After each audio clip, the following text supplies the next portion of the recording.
Imaginez qu'on vous dise que tout ce que vous pensiez savoir sur les relations, le désir et le pouvoir n'est qu'à moitié vrai. Et si, après des siècles de conditionnement social, il existait une couche si profondément enfouie que la plupart des gens ne la voient même pas, et si Socrate lui-même détenait la clé pour comprendre un aspect de la femme que la société n'ose pas affronter depuis des millénaires?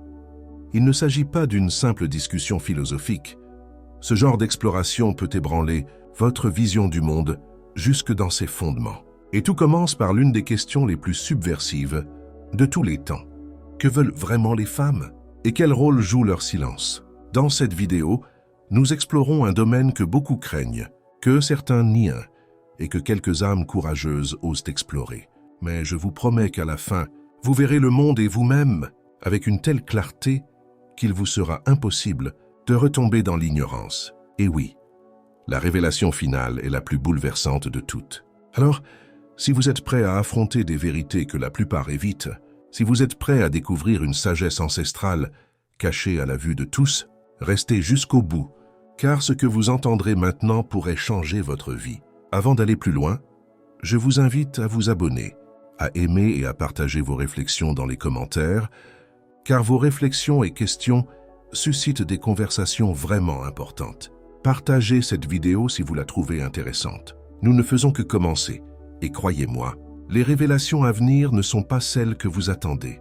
Mais revenons à Socrate. Socrate n'a jamais écrit un seul livre, mais son héritage façonne l'âme de la philosophie occidentale. Pieds nus et courageux, il arpentait les rues d'Athènes, interrogeant politiciens, poètes et citoyens. Mais un sujet, peut-être plus dangereux que la politique ou la théologie, restait souvent méconnu.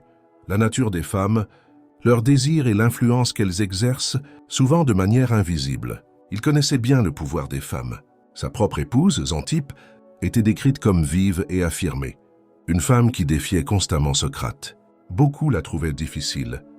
Mais pourquoi un esprit comme celui de Socrate, en quête de vérité, serait-il avec quelqu'un comme elle s'il n'y avait pas une leçon à en tirer? En vérité, Socrate a vu quelque chose que peu osaient admettre. Les femmes ont toujours possédé un pouvoir caché dans la société, dépassant l'influence émotionnelle, psychologique et sociale visible, changeant le monde sans qu'il soit nécessaire de l'expliquer. Cependant, c'est là que réside le paradoxe.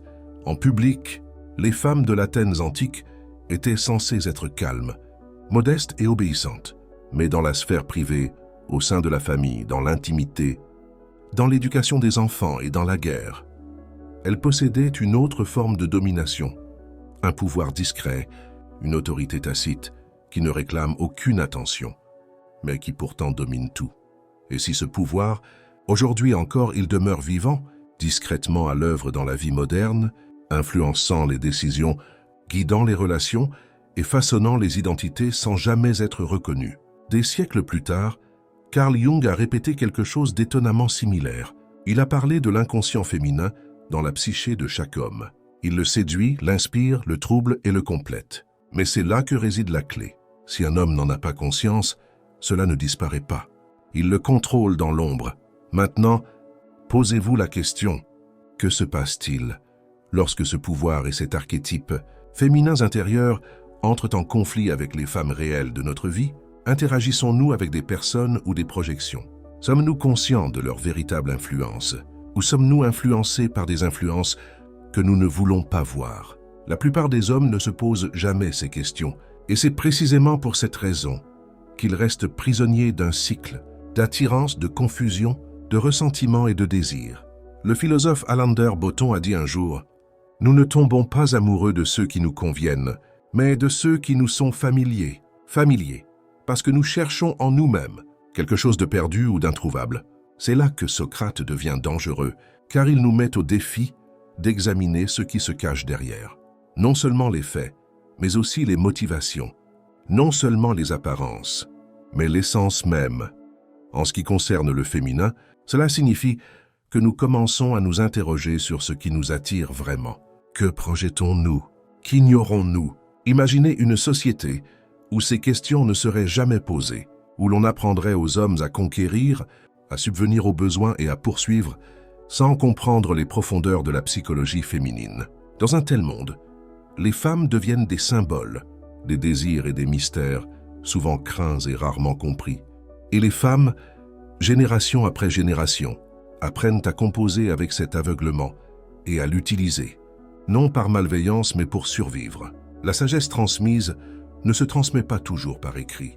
Elle se ressent, se partage entre mères et filles, à voix basse, par instinct, par résilience. Simone de Beauvoir a dit un jour « On ne naît pas femme, on le devient ».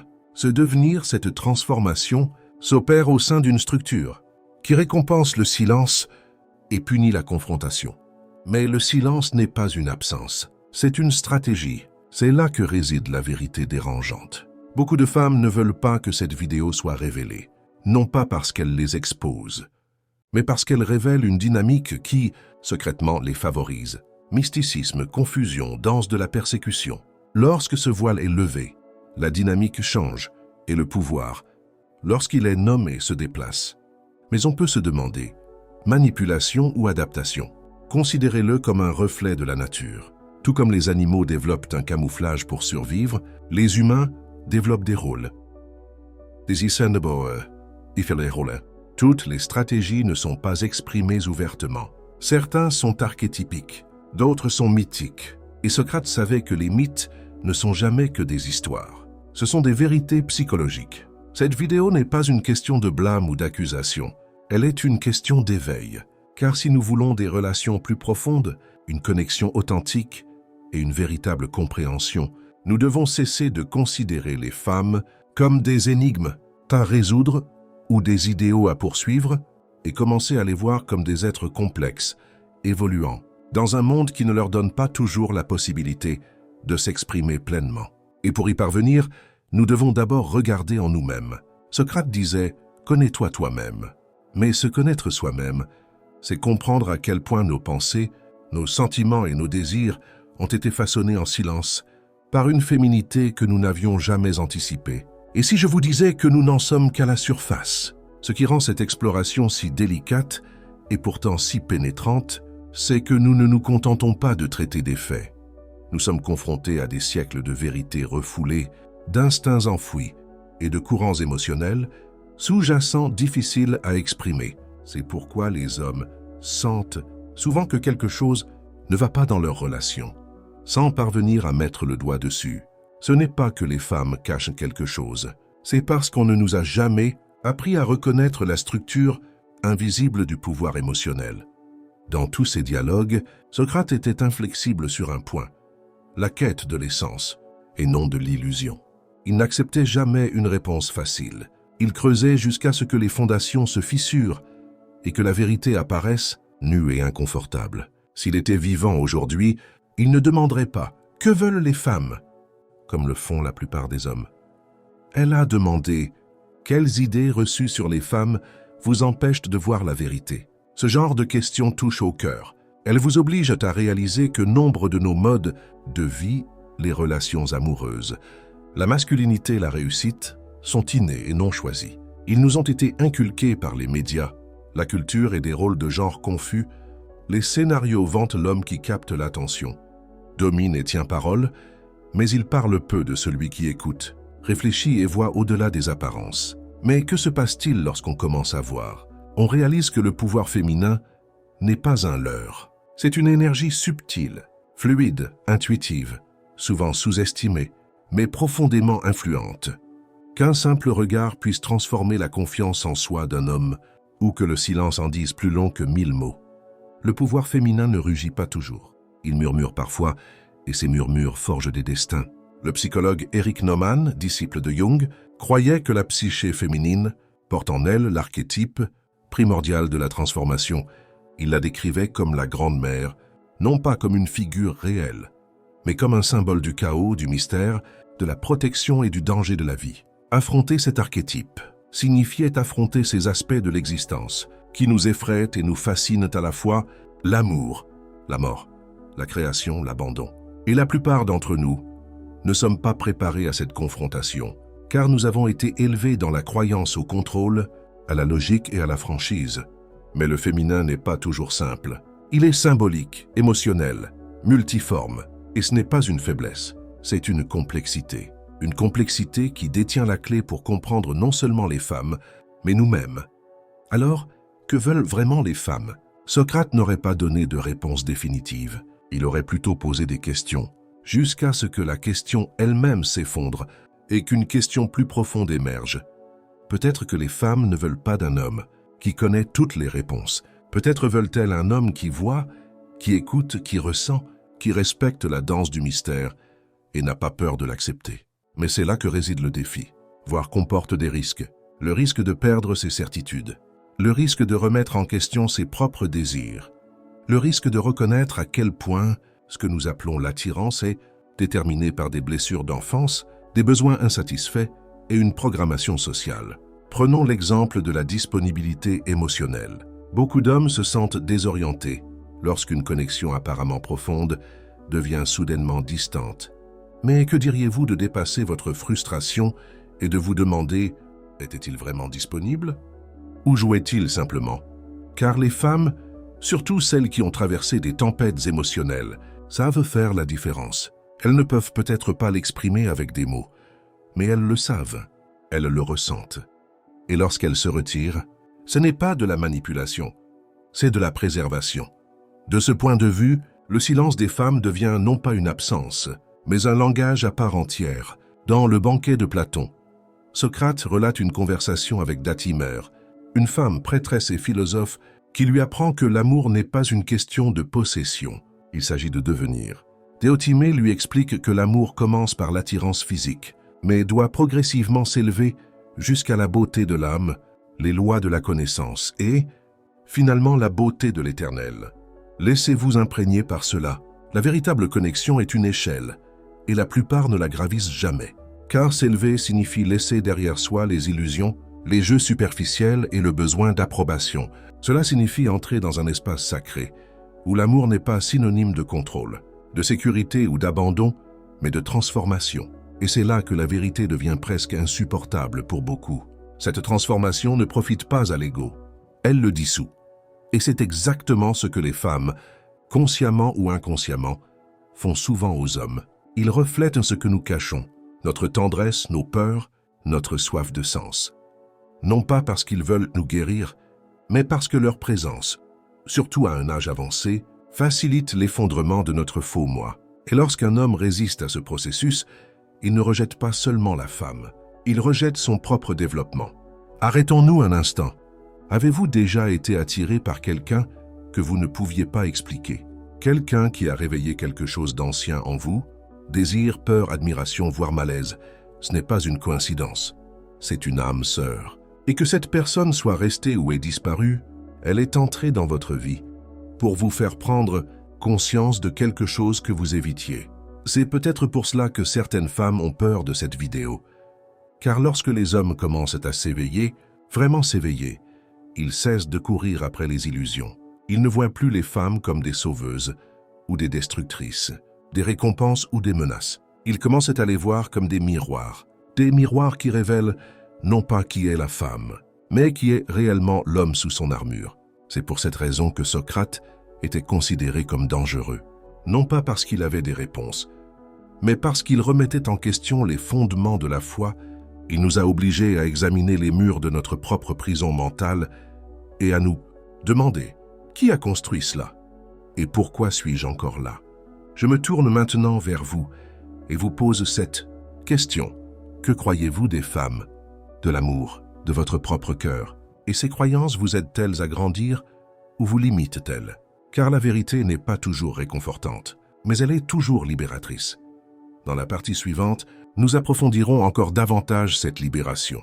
Nous explorerons comment la psychologie féminine, incomprise et déformée pendant des siècles, détient la clé de la transformation la plus profonde de l'homme. Nous explorerons comment les hommes peuvent surmonter les anciens schémas de contrôle et de dépendance, et enfin considérer le féminin, non pas comme une menace ou un idéal, mais comme une force sacrée de l'évolution.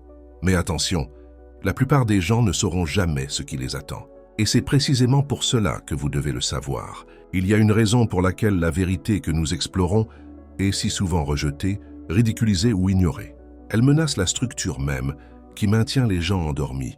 Lorsque les hommes commencent à comprendre la véritable nature du féminin et leur relation inconsciente avec lui, Les jeux cessent de fonctionner. La manipulation s'effondre. La confusion disparaît. Et à sa place émerge quelque chose de terrifiant. La clarté. Mais la clarté est inconfortable. Elle implique une responsabilité. On ne peut plus blâmer les autres pour ses blessures. On ne peut plus courir après les ombres, en espérant qu'elles se transformeront en lumière. Et on ne peut plus prétendre que l'ignorance est synonyme d'innocence. Dans le mythe de Psyché et d'Aéros, il est interdit à la déesse Psyché de regarder son amant Aéros en face.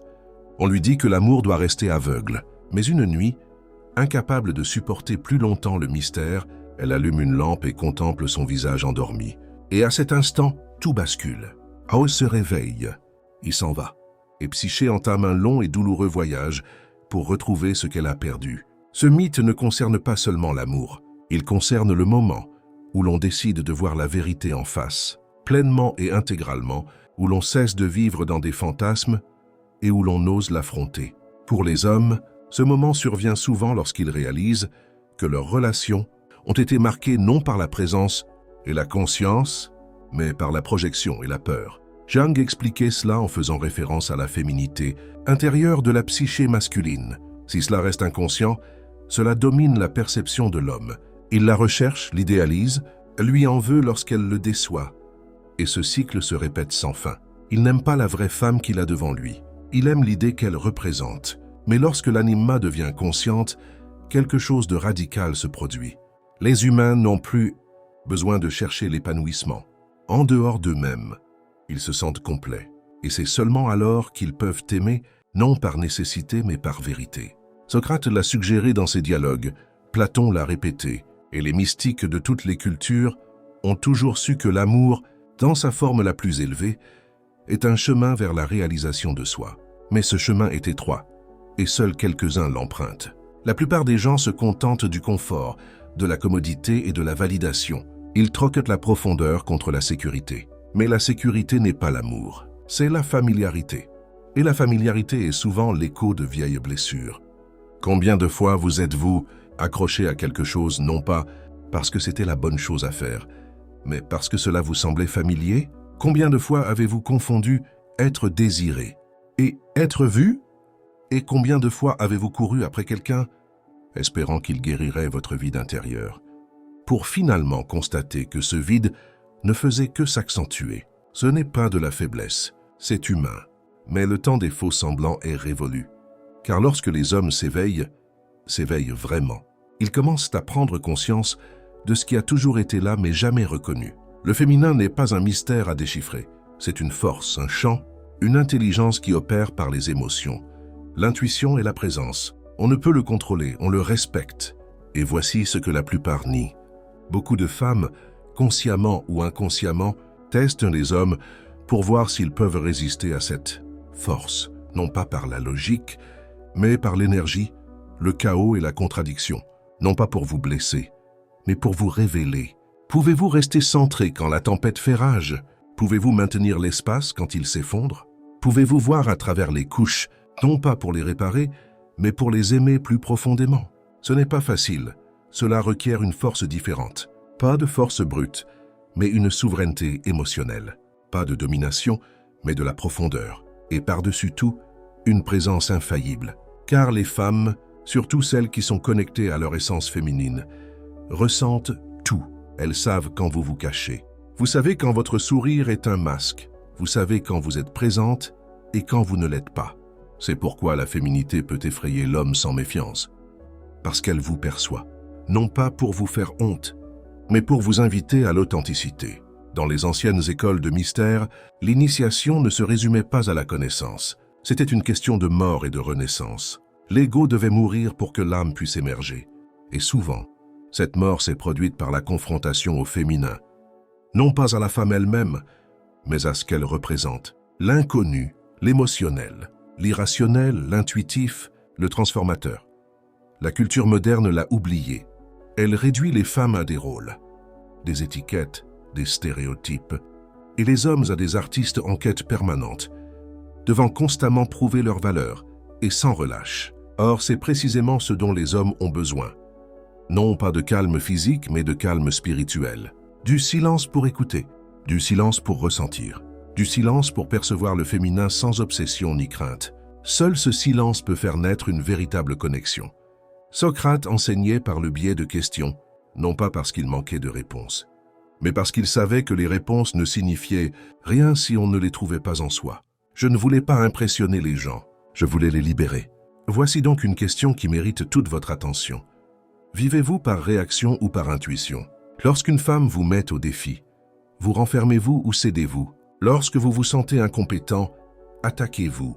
Vous repliez-vous ou réfléchissez-vous? Lorsque l'amour semble lointain, le recherchez-vous avec plus d'ardeur ou vous repliez-vous sur vous-même? Chaque instant est une épreuve, non pas pour elle, mais pour la vie elle-même. Et si vous passez, non pas par la perfection, mais par la présence, vous entrez dans un royaume que peu connaissent. Un royaume où l'amour n'est pas une question de possession, mais de compagnie, où l'intimité n'est pas une question de sexe, mais d'âme, où les femmes ne sont pas des objets de désir, mais des oracles d'éveil. Et quand vous atteignez cet endroit, le jeu s'arrête, l'imagination prend fin, la confusion disparaît. À sa place émerge une nouvelle vision, une vision qui redéfinit non seulement vos relations, mais aussi votre identité. Et cette vision, que les hommes ont redoutée et désirée à travers les siècles, nous la révélerons dans le prochain épisode. Car dans la dernière ligne droite, nous sommes confrontés à la vérité ultime, la vérité que la plupart des hommes ne connaissent jamais. Une vérité qui, une fois vue, ne peut être oubliée. Et c'est cette vérité qui transforme non seulement votre relation avec les femmes, mais aussi votre rapport à la vie elle-même. Jusqu'à présent, tout n'était qu'une préparation. Décaper les couches d'illusions, confronter le subconscient, briser les mythes hérités sur l'amour, les femmes et le pouvoir. Mais aujourd'hui, nous rencontrons la vérité qui change tout. Non pas celle qui se glisse facilement dans les livres ou les conférences, mais celle qui vous brûle le sang, qui vous libère ou vous détruit. Socrate croyait que la plus grande sagesse réside dans la reconnaissance de sa propre ignorance. La véritable force ne réside pas dans l'exercice du pouvoir sur les autres, mais dans la maîtrise de soi. Et lorsqu'il s'agit du féminin, pas seulement des femmes, mais de la féminité éternelle. C'est précisément le terrain que la plupart des hommes évitent, car c'est là que réside la vérité dérangeante. La plupart des hommes n'ont pas peur des femmes. Ils ont peur de ce qu'elles éveillent en eux. Ils ont peur de se sentir vulnérables, d'être vus, d'être appelés à déployer pleinement leur présence. Ils ont peur de leur propre profondeur, car face à une femme qui vous voit vraiment, il n'y a nulle part où se cacher. Votre argent, vos succès, votre image, rien de tout cela ne compte pour elle. Elle perçoit votre intégrité, elle perçoit votre vide. Elle ne vous teste pas pour vous contrôler, mais pour réveiller votre âme. Et si vous ne pouvez pas vous contrôler, vous ne pouvez pas les contrôler non plus. C'est quelque chose que beaucoup de femmes ne diraient jamais à voix haute, mais elles le ressentent toutes. Elles n'attendent pas l'homme parfait, elles attendent l'homme qui est là.